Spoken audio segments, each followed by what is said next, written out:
Hi, it's John Murphy back again. Oh, I don't know if I'm too loud. I'm still dealing with this microphone that I bought. Just supposed to be more professional, but if you don't know how to work it, you might sound less professional.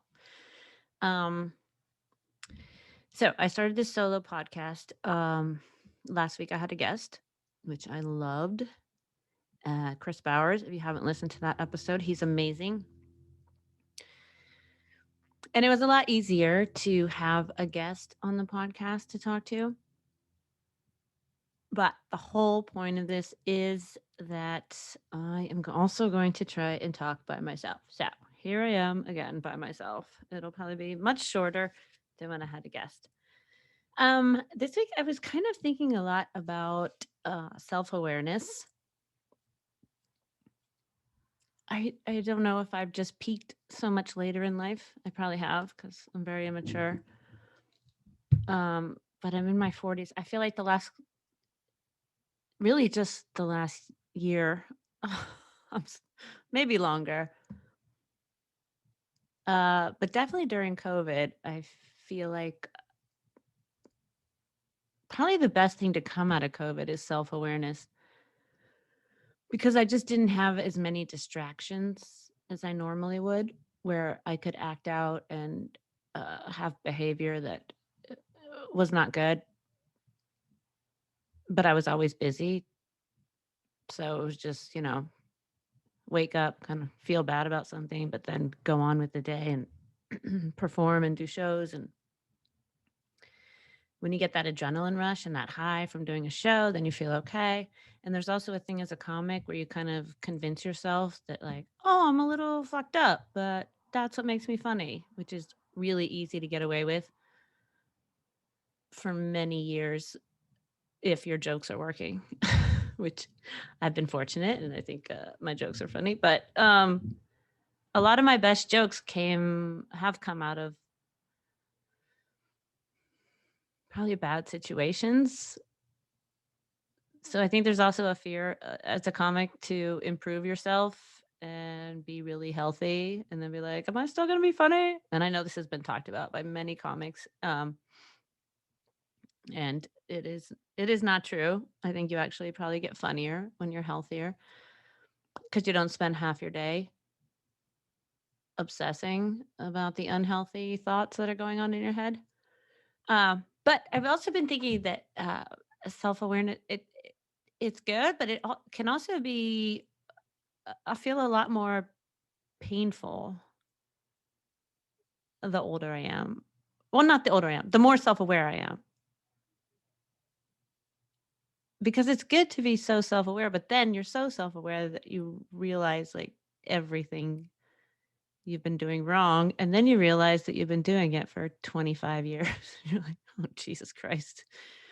Maybe it was easier when I was in my 20s and just thought everything was everyone else's fault. Uh, it'd be so much easier just to blame a guy right now than to realize that I'm insane when it comes to men. Not insane, insane in my head. I like to clarify because the word crazy or insane or whatever is thrown around so much for women. And it's just across the board. Like you could say a girl's crazy, meaning she came to your house in the middle of the night and tried to break in, or she slashed the tires on your car, or did whatever. I do not act out towards men except maybe some text messages.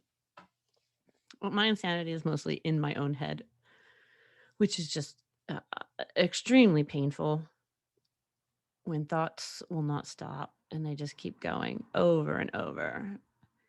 It might actually be better if I was a woman that acted out and slashed some tires because maybe I would feel relieved and not have all of that stirring in my head constantly.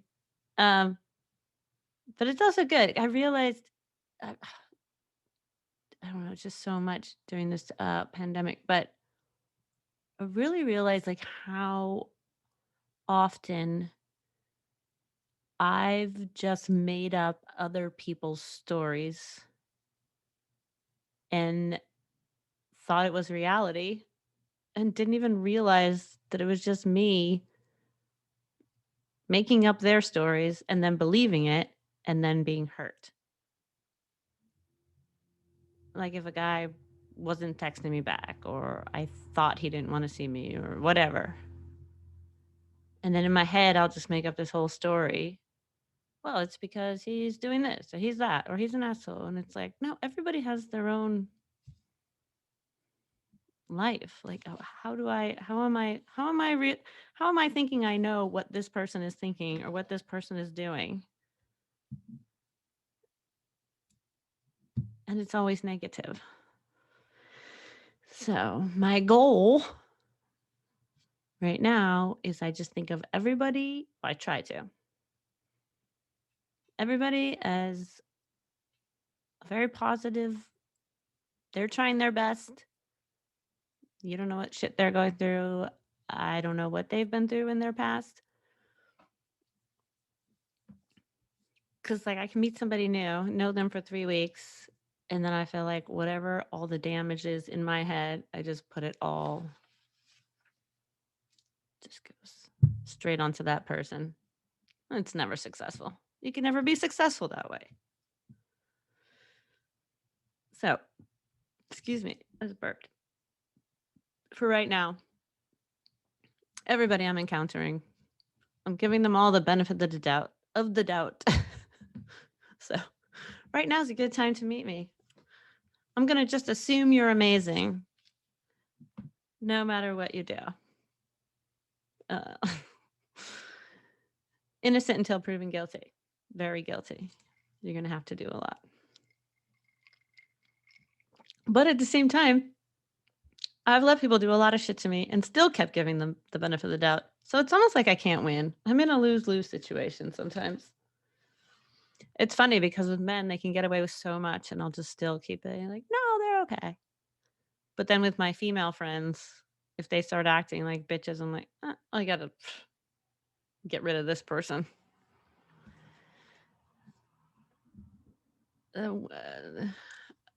I guess women have a lot more patience with men than they do with other women, and I'm not sure why.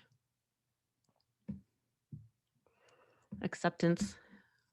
We want to be needed. But yeah. Anyway. I'm excited. There seems to be some hope going on. I've booked some live shows. I'll be headlining a comedy club in Alameda, California. If anybody is up north near Oakland, San Francisco area, I will be there. I've also been thinking about just like delusion. I don't think I'm this way anymore, but when I was younger, I was just so delusional, which is kind of nice. It's the opposite of now where I assume everything's going to end badly. And when I was younger, I had just so much like just false hope and delusion.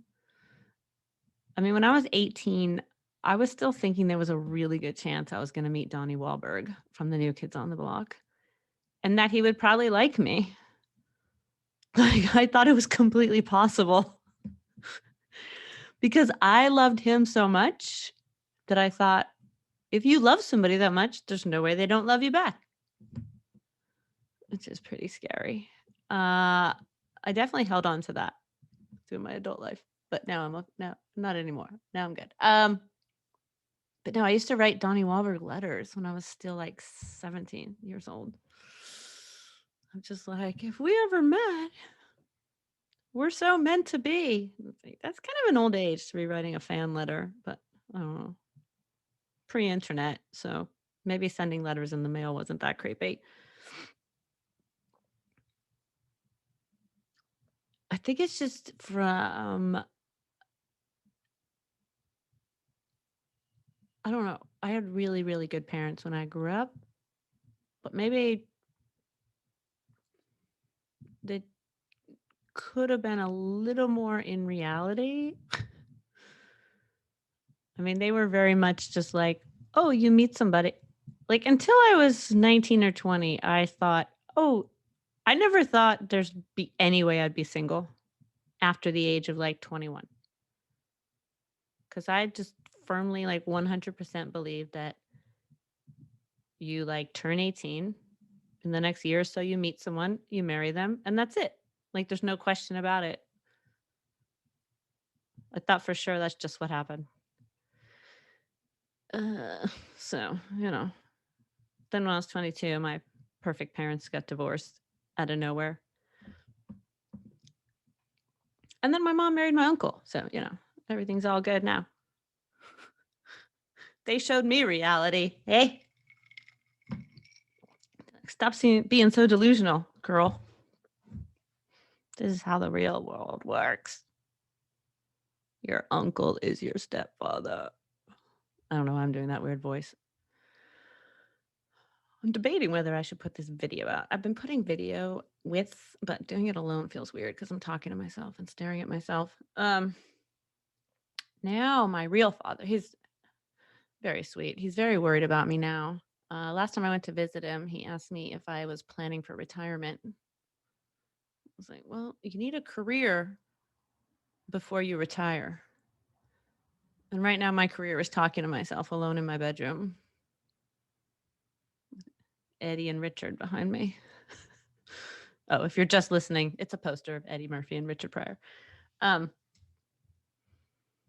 it's very sweet. But it's weird when somebody's trying to help you, but then also insulting you at the same time, but they don't realize they're doing it. Like my dad told me, he's like, you should probably try and find, maybe you should look for another career or something else to do. Then he suggested I work at the zoo because I love animals, which I do, but what am I qualified to do at the zoo? My only qualification would be to pick up their shit. I'm sorry, I keep burping. Like, I have no actual qualification to work with animals. That's something you have to go to college for. I'm like, oh, good. I'll just be around the animals and pick up their shit. I already do that babysitting. But when he told me, I was like, oh, no, but, I really love doing stand up, even if I'm not highly successful or making a ton of money. And then he like grabbed my hand and he had tears in his eyes and he was like, Jen, you just don't see that many old female comedians out there. I was just like, what the? Like, he's just staring directly in my eyes, so I had to hold eye contact to be nice. But I literally felt like I got punched in the stomach. I'm just like, old female comedians? Like, I don't know. I feel bad for my parents because I feel like they lie awake at night worrying about me. Like, that's sad. You don't want your parents to be. But what are you going to do? I'm not going to quit stand up and go work in an office so that they feel better at night. Anyway, is this depressing? I hope not. Anybody else have their mom marry their uncle? No? Just me? I miss my younger years when I used to cry after sex. Now I just cry after masturbating. I'm not good at masturbating. I can do it if I'm in the exact right mood. But otherwise it just feels depressing. I think if you're sleeping with somebody or in a relationship or whatever, then it's okay. Then it's just like extra. But if masturbation is your only form of sex, then I just feel sad because like it's fun for a few minutes and then I'm like, oh, I just want the real thing.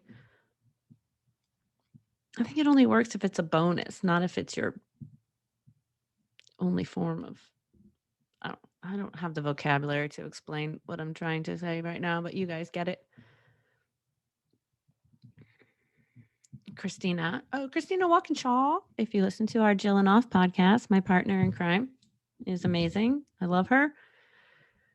And if you listen, you know that she's a huge advocate for vibrators. And she always gives me a hard time because I don't own one and I never have. I always call them dildos, and she gets mad at me. They're not dildos. They're vibrators. I understand. There is a difference.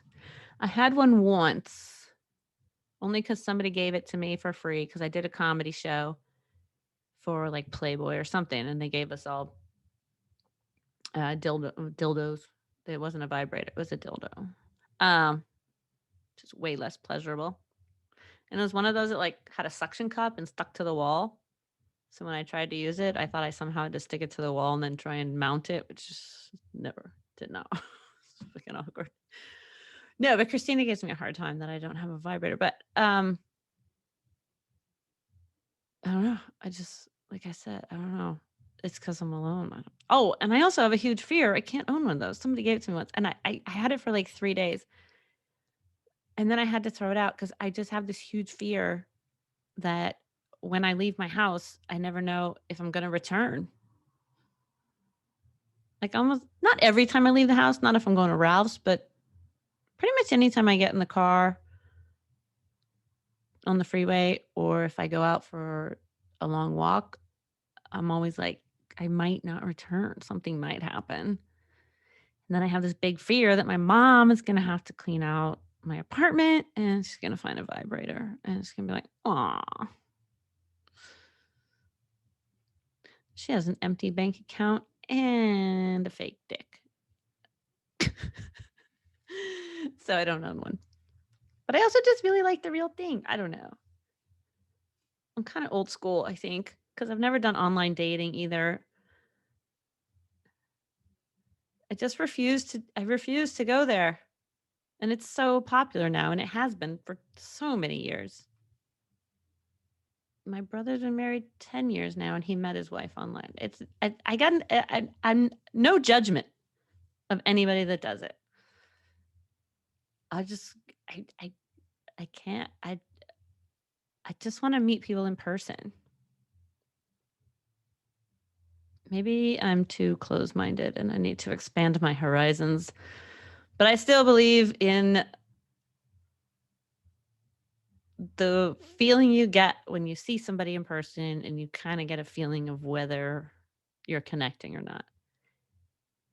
And I think you can do that online, but it seems like so much more work because a lot of people are good talkers via text or something, but you just don't know the chemistry until you actually talk to them in person. That's how I feel. Whatever. Do you guys care how I feel about online dating? And when I say you guys, I mean, hopefully the 9 people that listened to last week's episode will listen to this one. I was pretty excited when it got to 9. I was like, oh, I got 9 listeners. This is so exciting. It's the day after Valentine's Day. I don't get upset on Valentine's Day. I don't know if a lot of single people do. I don't know if they care anymore.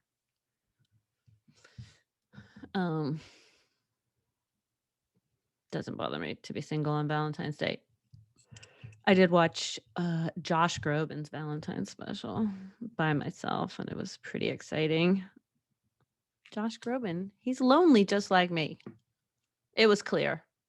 I mean, the only reason he did a Valentine's special is because he didn't have a Valentine. Does he need the money? No. Now this is getting bad. Okay. This is going to be a short one, I'm sure. I was talking to a friend of mine who was,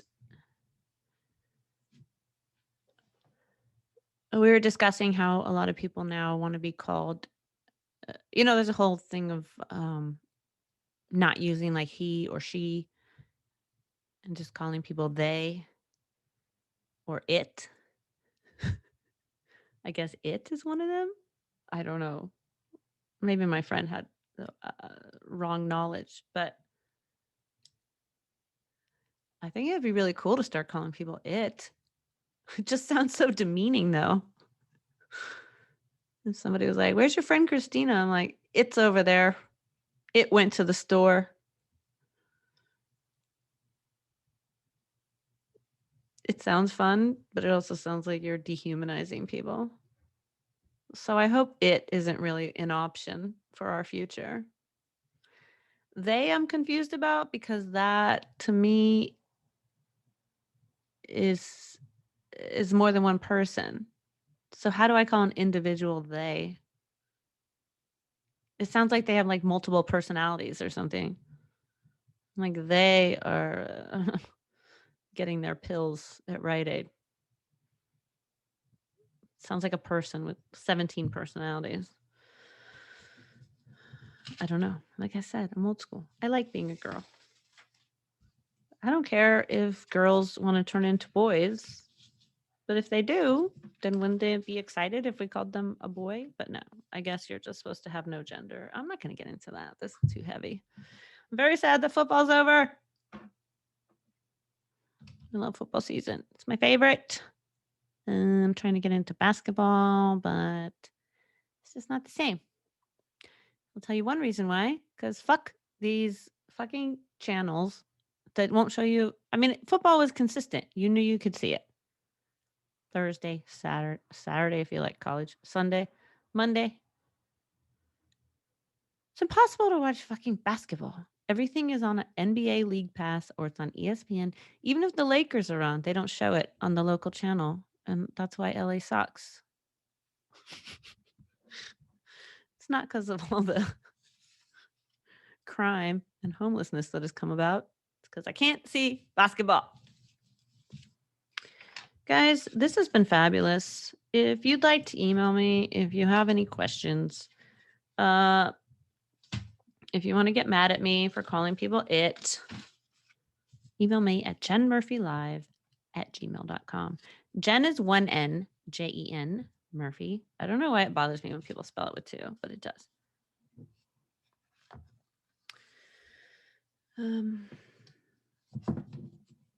Just want you to know, my loneliness has gotten so bad. I've started rubbing up against poles on the street. I'm also a very itchy person, so. All right. If you listen to this, thank you so much. I don't even know how long I've been talking. I'm sure it's not very long. I'm going to work really hard to get better at talking by myself, coming up with more topics. We can talk more about Donnie Wahlberg if you want, except he's married now. Yeah, please give me your feedback. Let me know how I can improve. Let me know what you'd like to talk about. Oh, one more thing. Oh, I just remembered. Another good thing to come out of COVID. Well, that will come out of COVID, but it hasn't yet. Literally not right before, a couple years, in the last couple of years, I've been like, okay, I'm in my 40s. It is like, I'm too old to just be the single girl out there having a one night stand. But now COVID has hit. And once it's over and we can all go to bars and we can all talk, people are just going to be encouraging me and everyone else to just hook up. Everybody's just going to want to hook up and have fun. So it's like I get a second chance to fulfill my whore dreams. Because nobody's going to judge. They're not going to be like, you're too old to do this. Everybody's going to be like, COVID's over. Let's fuck. Don't even need to fuck. Just make out. Let's just make out with people. That's all I'm excited about. I'm going to hug people. I'm going to make out with all of them. And nobody will judge me because I survived the cove. So that's a positive. We're ending on a positive high note. This is so exciting. I feel better. Do you? Okay. I love you. Also today, I listened to Brian Regan's stand-up special, I Walked on the Moon. I suggest watching it rather than just listening, but I've seen it like 25 times, so listening still. I laugh out loud. I just want to give you that recommendation. If you've never seen it, look it up on YouTube. The full thing is on YouTube. You can watch it for free. So good. Love it. Maybe every week I'm going to give you a stand-up special that you should watch. Brian Regan, I Walked on the Moon. Okay, I love you.